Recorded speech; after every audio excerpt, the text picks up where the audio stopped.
Trump's problem here is a fundamental one, and that is before he can dispatch Marco Rubio, he must first dispose of Ted Cruz. Ted Cruz at this point has no prospect of being the nominee. And although I have to admit, I was initially very impressed with Ted and his current rhetoric and his brief record in the U.S. Senate, when I dug in further, everything I found was troubling. He was a top issue advisor to George W. Bush. It was Ted Cruz who recruited John Roberts to the Bush team. John Roberts, as Supreme Court Justice, would ultimately give us Obamacare. Ted went to Harvard and Princeton. Not many conservatives coming out of there. I'm just saying, as he would say. His wife, Heidi, deputy NSC director to Condoleezza Rice, then deputy U.S. trade representative to Robert Zellick, where she worked on our current China trade policy.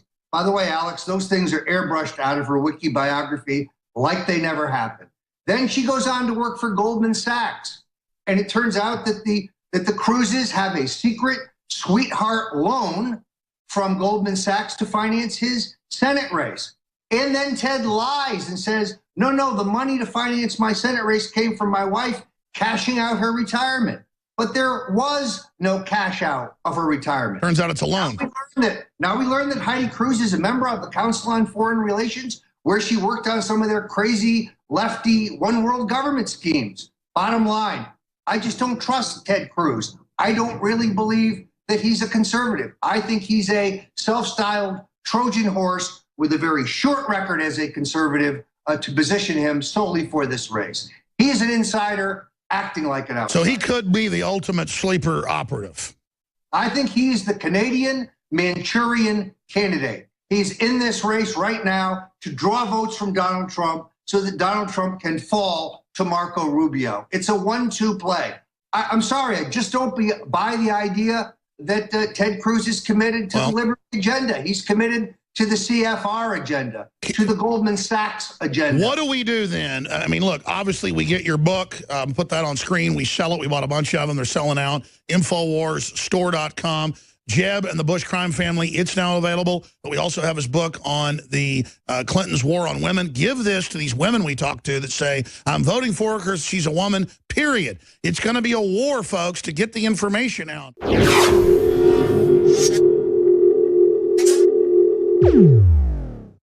Let's go to Dr. Group. Why do you call this the foundation to start the fire, and then the super male takes you to the next level? Well, we just look at the base problem that's going on right now all over the world, which is the endocrine disrupting chemicals, the amount of estrogen that men have, the femininity of men, and what's going on even in children right now with low testosterone levels, low sperm count levels, and the problems that in the attack that we're seeing on the endocrine systems of both male and female.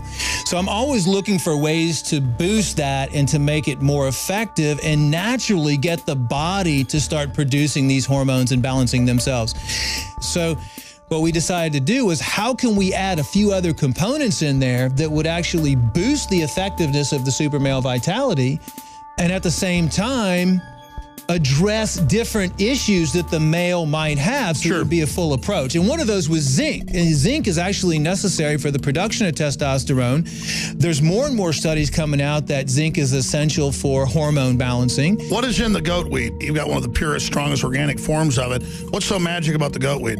Well, the horny goat weed was given that name because years ago in India, they noticed that a certain time of the year, this weed would grow and the goats would eat it and they would just go crazy with all the female goats. So that's how it was developed. It's called epimedium.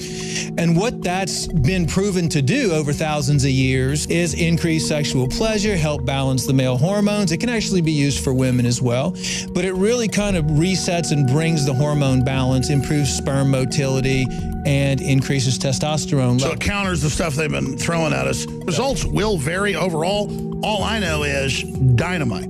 I mean, absolutely dynamite with the stamina, with the weightlifting, with the swimming. Folks, the new product is available. Anthroplex, available at InfoWarsLife.com.